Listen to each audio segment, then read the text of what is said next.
तो दोस्तों रेफ्रिजरेटर लेने से पहले बहुत सारे लोगों के बहुत सारे सवाल होते हैं कि कौन से साइज का ले, कितनी कैपेसिटी का ले, कौन से टाइप का ले, single door, double door, triple door, कौन सी स्टार रेटिंग का ले, कौन सी ब्रांड का ले। कोई कोई लोग तो मुझे कमेंट सेक्शन में डायरेक्ट पूछते हैं भाई मेरा ये रेंज है, मेरे को एक टॉप मॉडल बता दो तो मैं वो ले लूंगा। सो मैं आप सबको बोलना चाहूंगा कि देखो कोई भी वीडियो बनाए, चाहे मैं बनाऊं कोई भी बनाए, वो रेंज में टॉप 5 या टॉप 3 या टॉप 10 मॉडल आपको सजेस्ट कर देंगे। जो टॉप मॉडल है वो रेंज में ये होने के बहुत ज्यादा चांसेस है कि वो जो टॉप मॉडल के जो फीचर्स है वो आपको लगने ही नहीं वाले आपके रिक्वायरमेंट के हिसाब से। कोई लोअर मॉडल वाला रेफ्रिजरेटर भी आपको पूरी तरीके से सेटिस्फाई कर सकता है और वो ज्यादा सस्ता भी आ सकता है। तो ये चीज समझने के लिए हम लोग को ये चीज ज्यादा समझना जरूरी है कि रेफ्रिजरेटर लेने से पहले हमको कौन सी चीजें ख्याल में रखनी है और ये टॉप मॉडल कौन से बेसिस पे सिलेक्ट किया जाता है। सो दोस्तों आज की वीडियो में मैं आपको बताने वाला हूं 5 ऐसी चीजें जिसको आपको रेफ्रिजरेटर लेने से पहले ख्याल में रखना है और आप अपनी रिक्वायरमेंट के हिसाब से एक बेस्ट रेफ्रिजरेटर सेलेक्ट करने में पूरी तरीके से सक्षम हो जाएंगे। इन शॉर्ट आप एक बाइंग गाइड एक्सपर्ट बन जाएंगे। ये 5 चीजों को चाहे आप ऑफलाइन ले रहे हो ऑनलाइन ले रहे हो, ये 5 चीजों के ऊपर ही सवाल पूछिए और आप अपनी रिक्वायरमेंट को पूरी तरीके से एनालाइज कर पाएंगे। सो दोस्तों मेरा नाम है आमिर, स्वागत है आप सबका मिस्टर नून की एक नई वीडियो में। Let's begin.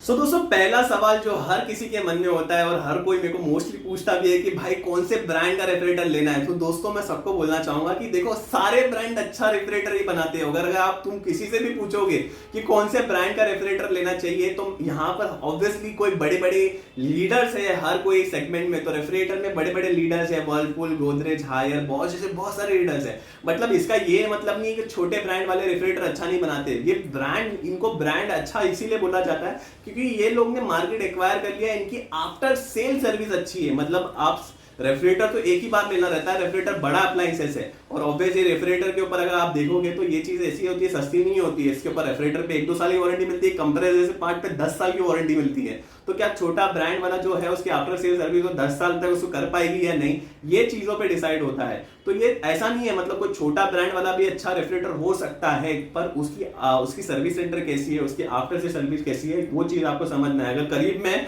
तो you can really go for it. अगर ये 10 साल ये 5 साल वारंटी सेव करना भी बहुत ज्यादा झंझट मारी हो जाता है कोई भी अप्लायंसेस के लिए। तो मैं ये चीज के लिए आपको वन टाइम एक सोल्यूशन बताऊंगा। एक ऐप है वी वॉच, जिसको अगर आप डाउनलोड करते हो तो आप अंदर अपने सारे वारंटी कार्ड्स को एक जगह पे सेव कर सकते हो और जब भी आपको क्लेम करना है, चाहे 3 साल बाद 4 साल बाद, जब भी आपको कोई प्रॉब्लम आ रही है और आपके पास वारंटी कार्ड नहीं है बट आपने सेव करके रखा है इसके एक जगह के अंदर, तो आप यहां पर एक इंसिडेंट रेस कर सकते हो अपनी क्वेरी के रिलेटेड कि क्या इशू है। और ये लोग स्टार्ट टू एंड सारी चीजें हैंडल करते हैं। अपने जो इनके ऑफिशियल सर्विस सेंटर है उनके साथ वो कांटेक्ट करके सारी जो भी आपकी प्रॉब्लम है वो उनके ब्रांड के ऑफिशियल सर्विस सेंटर से ही आपको करवा के देते हैं। यहाँ पर 24/7 आपको सपोर्ट मिल जाएगा। और ना सिर्फ अगर ये तो चीज हो गई, हम लोग को मोस्टली ये भी होता है कि हमारी वारंटी कार्ड कब खत्म हो रही है हम लोग खुद को नहीं पता चलता क्योंकि हम लोग को ध्यान में रहता है क्योंकि प्रोडक्ट अच्छे से काम करता है। तो यहाँ पर ये जो ऐप है वो आपको टाइम टू टाइम रिमाइंडर भी देते रहता है कि भाई वारंटी कार्ड, आपका जो वारंटी है ये अप्लायंसेस की वो खत्म होने वाली है,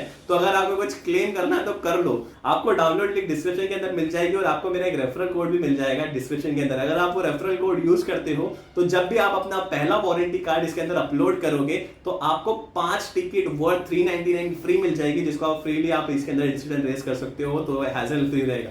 तो आपको लिंक डिस्क्रिप्शन के अंदर मिल जाएगी। वारंटी का मेरे को लगता है बड़ा सोल्यूशन है ये we watch, so you can really check out, link is in description. दोस्तों सेकंड पैरामीटर और सेकंड सवाल जो बहुत सारे लोगों के मन में होता है कि भाई कितने साइज, कितने कैपेसिटी वाला रेफ्रिजरेटर ले, कितने डोर वाला रेफ्रिजरेटर ले। तो पहली बात ये कैपेसिटी जो लीटर है ना, वो बहुत सारे लोग ना एक चार्ट के थ्रू एक्सप्लेन करते हैं कि भाई 1 से 2 लोग हैं तो 50 से 100 लीटर वाला ले लो, 3 से 4 लोग हैं तो 150 से 200 लीटर वाला ले लो। तो ये चार्ट बहुत सारे लोग के लिए यूजफुल है और बहुत सारे यूज के लिए यूजफुल नहीं भी है क्योंकि भाई ये डिपेंड करता है कि तुम लोग को कितना रिक्वायरमेंट है। कोई एक बंदा सिंगल बंदा हो सकता है बट उसका फूड का बिजनेस है, उसको ज्यादा सामान स्टोर करना है। रेफ्रिजरेटर हम लोग सामान स्टोर करने के लिए तो यूज करते हैं, तो उसमें अपन को डिसाइड करना है कि लीटर वीटर कुछ और नहीं होता है। रेफ्रिजरेटर के अंदर अपने को कितना स्टोरेज के लिए पोर्शन मिलने वाला है जहां पर हम लोग सामान रख सकते हैं, उसको ही लीटर बोलते हैं, कितना लीटर वाला रेफ्रिजरेटर रहता है। तो वो चीज ख्याल में रखनी है। अगर अंदर पोर्शन देख ही रहे हो तो साथ में ये भी देख लो कि अंदर शेल्फ की स्पेसिंग कैसी है, कितनी ज्यादा शेल्फ दी गई है, वेजिटेबल ट्रे दी गई है या सही से अच्छी शेल्फ दी है।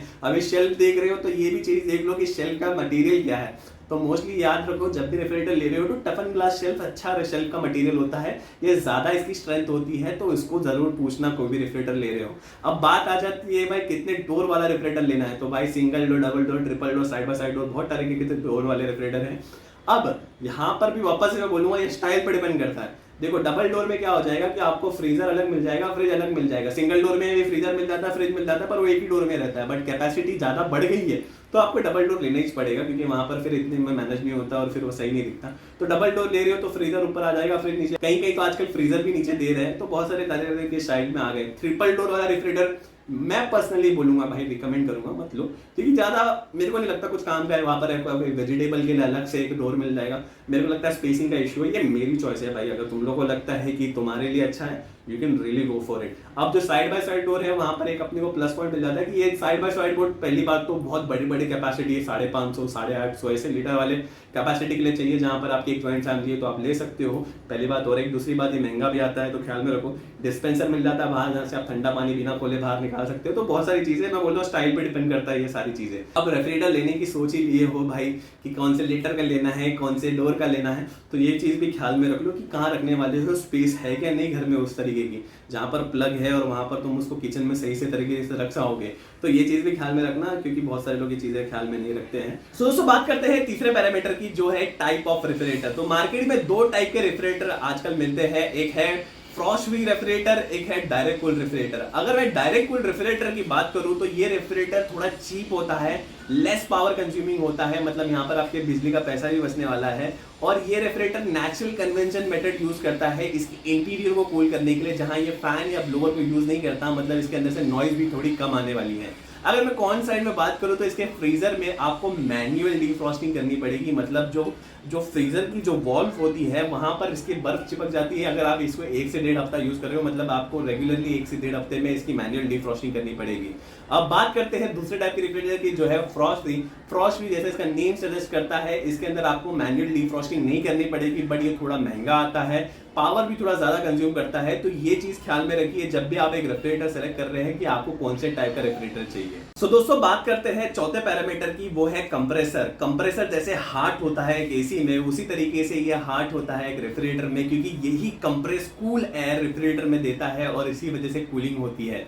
तो दो टाइप के कंप्रेसर होते हैं, एक तो जनरल कंप्रेसर होता है और एक होता है इन्वर्टर कंप्रेसर। अगर मैं जनरल कंप्रेसर की बात करूं तो ये कंप्रेसर एक हाई स्पीड कूलिंग कंप्रेसर होता है, जहां पर ये कंप्रेसर को कंटिन्यूसली चलाते रहता है अपनी कूलिंग देने के लिए, और अपनी एक ऑप्टिमम टेम्परेचर लिमिट जो भी हो, एक फ्रीजर की अलग ऑप्टिमम लिमिट होती है और एक फ्रिज की अलग लिमिट होती है, जो भी ये लिमिट होती है वहां रीच करने के बाद ये अपने कंप्रेसर को बंद कर देता है और एक टिक से आवाज आती है। अगर आप लोगों ने पहले मॉडल में सुना होगा अपने घर में, तो ये टिक आवाज आने के बाद ये अपनी कंप्रेसर को बंद कर देता है, मतलब ये कंप्रेसर पूरी तरीके से बंद कर देता है, जो सबसे मेन पार्ट है, जो सबसे ज्यादा एनर्जी कंज्यूमिंग पार्ट है एक रेफ्रिजरेटर का।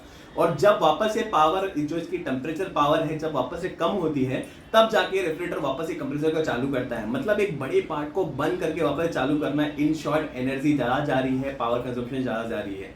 वही अगर मैं बात करूं एक इन्वर्टर कंप्रेसर की, तो इन्वर्टर कंप्रेसर एक वेरिंग स्पीड पे चलता है, मतलब अपनी एक ऑप्टिमम टेम्परेचर लिमिट पहुंचने के बाद भी ये कंप्रेसर को पूरी तरीके से बंद नहीं करता। इसकी जो कंप्रेस एयर, जो कूलिंग एयर है जो आ रही है, उसको वो कम कर लेता है। इन शॉर्ट जब वापस से टेम्परेचर नीचे जाती है तब ये वापस से कूलिंग एयर टेम्परेचर को वापस से बढ़ाता है। इन शॉर्ट इसके अंदर जो पावर कंजम्पशन होता है वो एनर्जी सेविंग पावर कंजम्पशन होता है, तो आपका इलेक्ट्रिसिटी का बिल कम आने वाला है। मोस्टली जो लेटेस्ट टेक्नोलॉजी वाले रेफ्रिजरेटर होते हैं उसके अंदर इन्वर्टर कंप्रेसर ही यूज होता है।